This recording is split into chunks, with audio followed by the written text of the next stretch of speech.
On est dans le roman à propos du l'Iran, on raconte Dracula. En réalité, le problème n'est pas... La chose intéressante n'est pas ce qu'on vient de dire, c'est tout ce qu'on cache. C'est que au Moyen-Orient, les États-Unis ne sont pas la solution, ils sont le problème. Qu'est-ce qu'ils ont fait en Iran, les États-Unis? Il y avait un Premier ministre qui a démocratiquement dit un jour, 53, le pétrole, tout va dans les poches des multinationales, il faudrait quand même que ça profite un petit peu à mon peuple aussi. Qu'est-ce que les États-Unis ont fait? Coup d'État renversé. C'était Mossadegh. Voilà, c'était Mossadegh, exactement. Et à la place, on a installé la dictature militaire du Shah d'Iran. La police politique, la SAVAK, a torturé, emprisonné, assassiné des dizaines de milliers de gens. Ça, c'est la démocratie des États-Unis en Iran. Maintenant, on nous dit, oui, mais l'Iran a des armes de destruction massive. On nous a déjà fait le coup, on sait ce que ça vaut, mais on recommence. Parce qu'on n'a pas 36 prétextes. Donc, l'Iran des armes pourrait développer l'arme nucléaire. Bien, mais Israël a 150 têtes nucléaires. Ça, c'est les bonnes bombes, peut-être. Donc, l'Israël, qui est l'État le plus raciste au monde, qui a chassé les Palestiniens de leurs terres, qui viole toutes les résolutions des Nations Unies, l'Israël... Non mais qu'est-ce qui se passe en Iran aujourd'hui? Non mais enfin vous dites n'importe quoi. Est-ce que je vous ai interrompu? Vous expliquez qu'il y avait à SAVAK... envers les spectateurs... Non, enfin, terminé Michel Collomb. On ne peut pas laisser passer des énormités pareilles. Mais vous avez dit des énormités, mais j'étais poli, j'ai laissé les spectateurs vous entendre. Oui. En essayant de m'interrompre, vous donnez l'impression que vous avez peur de ce que je vais dire. Laissez-moi aller jusqu'au bout. Je vous assure que je suis très calme là-dessus. Laissez-moi aller jusqu'au bout, alors, par politesse envers les spectateurs. Allez-y. Non, enfin, que la SAVAK n'existe plus, c'est quand même un peu énorme. Bafoue les résolutions de l'ONU depuis toujours, a chassé les Palestiniens de leurs terres. Ils ne s'en sortent que grâce au veto des États-Unis chaque fois, sinon c'est la condamnation internationale. Le problème ne va pas être résolu par les États-Unis et Israël, c'est eux le problème. On ne peut pas avoir une paix au Moyen-Orient tant qu'on a un État colonialiste qui place les Palestiniens dans des camps de concentration. Il n'y aura pas de paix sans la justice. C'est aussi simple que ça. Cancel. Pour un petit rappel, hein, la situation de l'Iran et des bases américaines qui l'entourent, c'était dans le dessous des cartes, l'émission de Jean-Christophe Victor. Je vous invite justement à regarder la carte. Depuis novembre 2001, avec la traque des réseaux Al-Qaïda, le pays constate l'installation de facilités militaires américaines au Tadjikistan, au Kirghizistan et en Ouzbékistan. Elle complète au sud les bases américaines dans le Golfe. À l'est, en Afghanistan, l'Iran est maintenant débarrassé du régime taliban qu'il a toujours combattu, mais ce pays est toujours aussi pauvre, toujours aussi instable, et il y a maintenant à Kaboul un gouvernement central mis en place par les États-Unis. Au sud-est, le Pakistan, également instable, est totalement écartelé entre les choix de politique extérieure du gouvernement, apparemment pro-américain, et les adhésions profondes de la société pakistanaise, musulmane et anti-américaine. Enfin, à l'ouest, évidemment, l'Irak. Avec la fin de la dictature de Saddam Hussein, le régime de Bagdad cesse d'être menaçant pour l'Iran. Mais s'installe à la place un régime, là aussi favorable aux intérêts américains, et qui permettra à terme la présence de bases militaires américaines. Donc notre carte le montre bien, l'Iran est encerclé par des pays désormais proches des intérêts américains. Herbert, vous vouliez ajouter quelque chose sur l'image de l'Iran encerclé par les bases américaines? En fait, c'est encerclé. Vous voyez la carte. Il y a deux armées, grandes armées américaines à la frontière. Et c'est Bush qui a menacé beaucoup de fois l'Iran. C'est en fait les États-Unis peuvent attaquer l'Iran.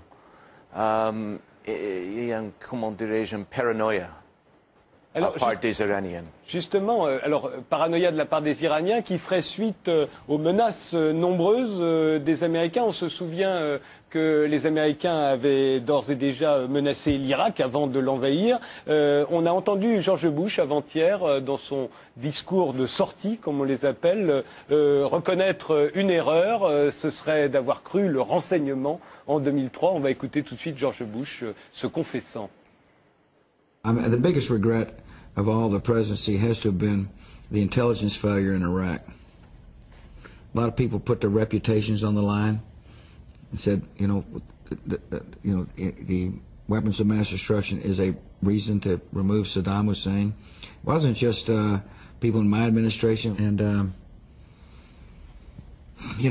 that's not a do-over. But I wish the intelligence had been different, I guess. Vous y croyez, George Bush, victime du renseignement américain, vous qui avez été chef de la CIA? Il ment 100%. Parce que j'étais chef de renseignement de la CIA. Jusqu'en 1995, vous ne l'étiez plus. Il n'y a pas de renseignement. Ouais. Et il y a un type qui est venu en Jordanie qui a dit, c'est Saddam Hussein qui a détruit tous les armes nucléaires et tout. Il ment. Michel Collomb? Oui, Bush a menti effectivement avant la guerre, pendant la guerre et maintenant aussi. Il prétend qu'il a été trompé par les services de renseignement. En réalité, il y a toute une série de témoignages qui disent qu'ils ont obligé à déposer de faux rapports avec des chantages, avec des pressions, avec des déformations.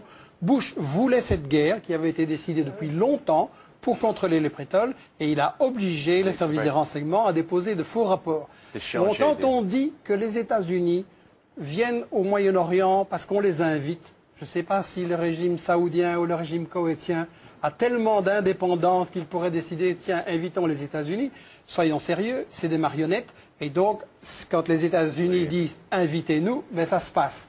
Le problème avec les États-Unis au Moyen-Orient, c'est qu'Israël sert de flic dans la région, sert de gendarme, parce que les États-Unis ont décidé que le pétrole, ça leur appartenait, que le pétrole du Moyen-Orient, ce n'est pas aux peuples arabes pour se développer, pour éliminer la pauvreté, c'est pour les multinationales comme Exxon, qui a fait l'an dernier seulement 40 milliards de dollars de bénéfices. Ce n'est pas assez, donc il faut contrôler le pétrole partout dans le monde entier.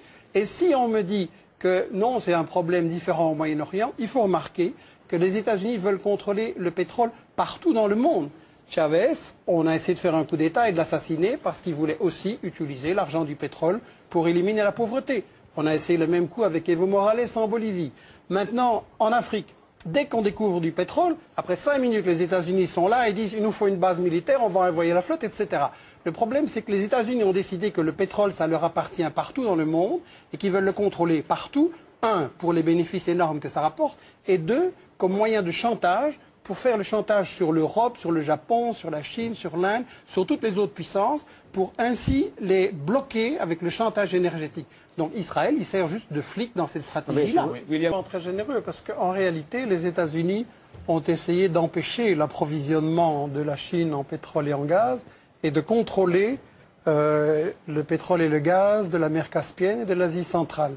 Et donc, contre la domination des États-Unis sur le pétrole dans le monde entier, parce que ce ne sont pas des guerres de religion, ce sont des guerres économiques, ce sont des guerres pour le fric, il faut le dire.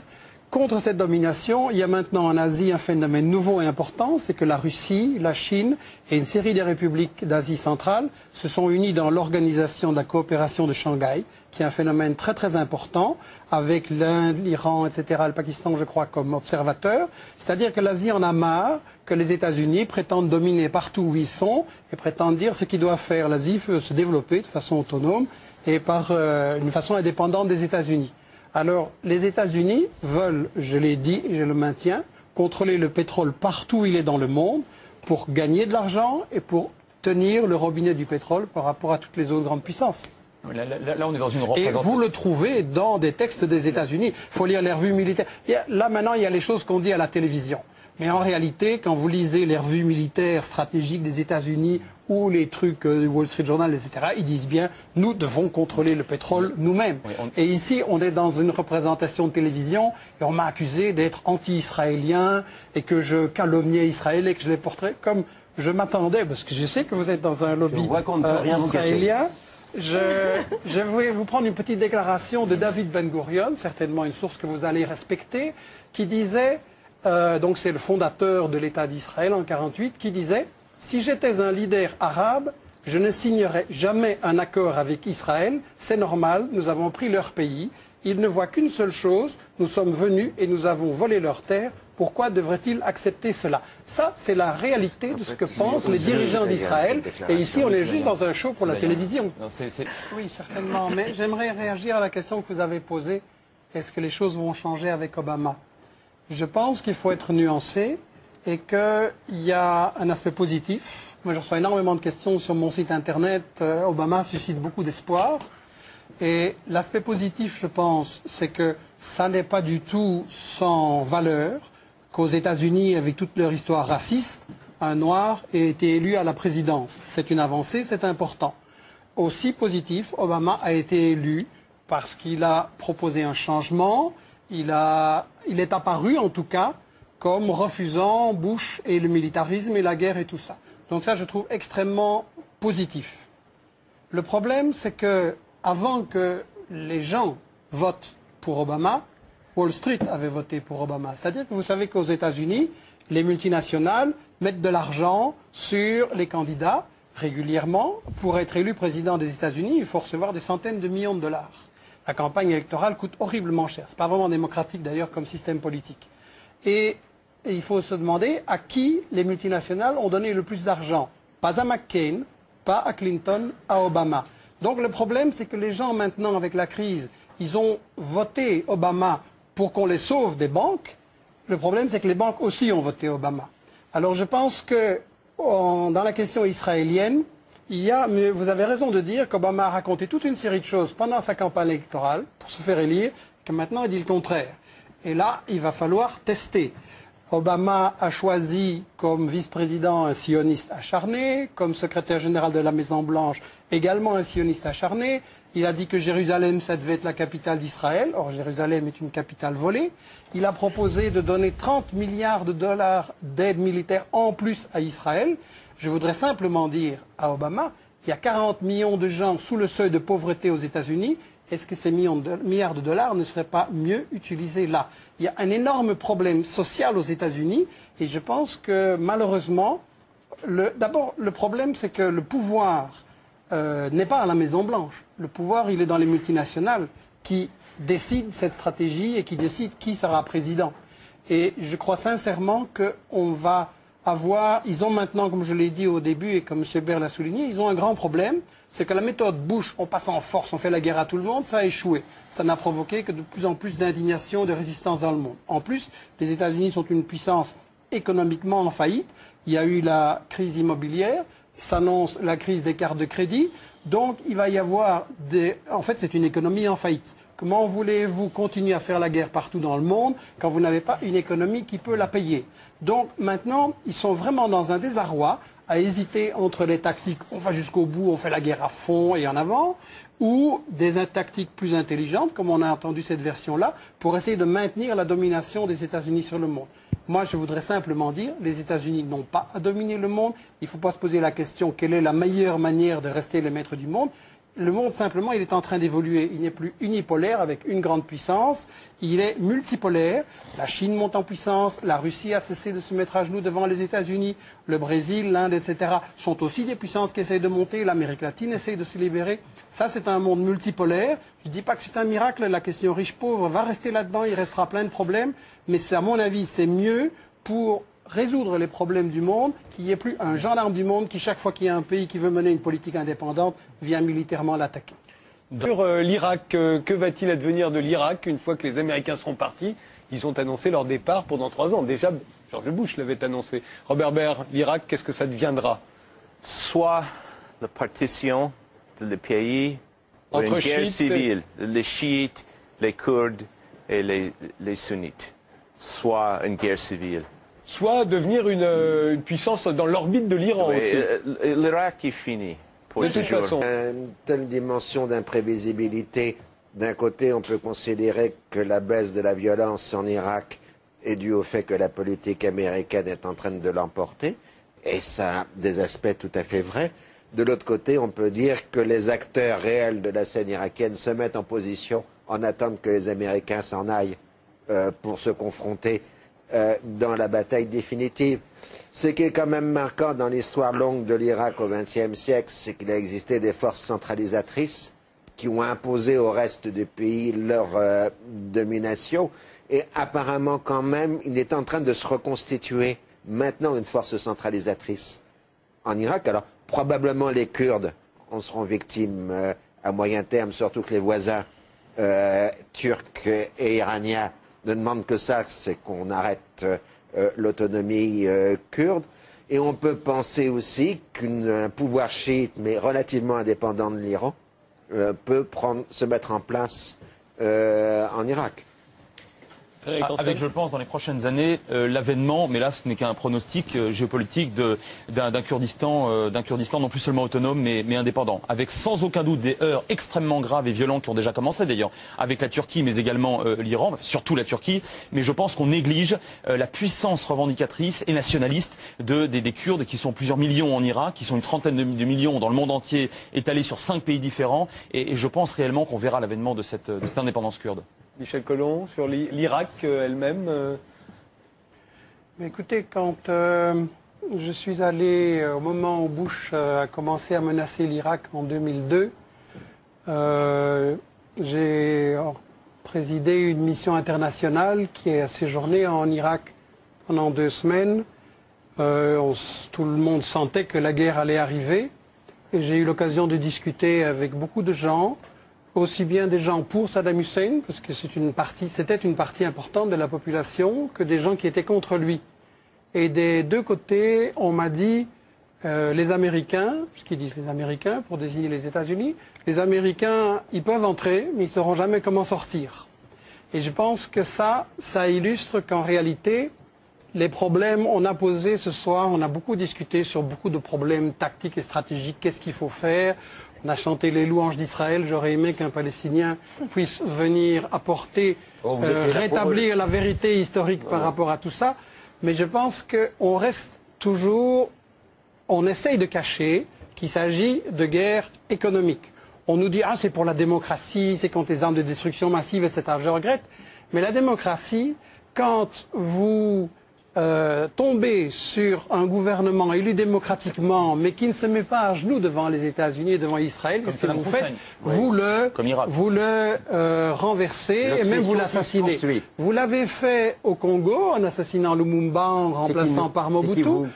Les États-Unis, etc.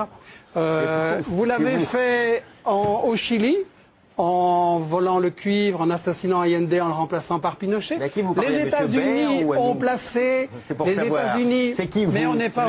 Mais c'est qui vous? Écoutez, on n'est pas au commissariat. Je n'ai pas à répondre à vos questions. Non, mais c'est pour comprendre. Je m'adresse aux spectateurs. Vous défendez les États-Unis, je les critique.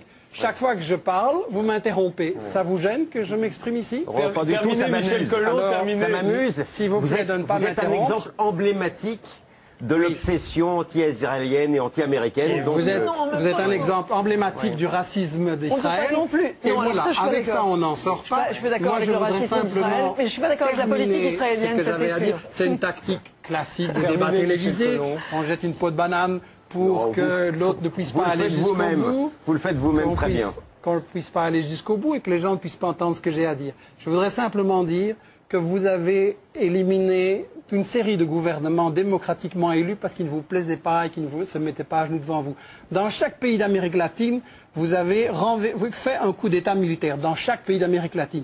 Et au Moyen-Orient, excusez-moi, mais vos modèles, c'est l'Arabie Saoudite, le Koweït et des régimes pareils. Parlons-en alors de votre obsession de la démocratie. Robert Baird, je pense simplement, en matière de conclusion, que si on cesse d'intervenir en tant que grande puissance en disant le pétrole est à nous, le Moyen-Orient c'est à nous à décider ce qui s'y passe, les problèmes pourront progressivement se résoudre. Le malheur de l'Irak, c'est que la stratégie a été d'abord d'envahir de façon assez stupide, comme Bush qui n'avait pas pensé à ce qui allait se passer après, et ensuite, quand ils se sont rendus compte que ça ne marchait pas, ils ont dit délibérément, on pouvait le lire dans les revues militaires des États-Unis, il nous faut diviser l'Irak en 3, comme on l'a fait en Yougoslavie, provoquer une guerre civile entre les gens, et ça va être la manière de maintenir notre domination sur la région. Mais ça c'est inacceptable.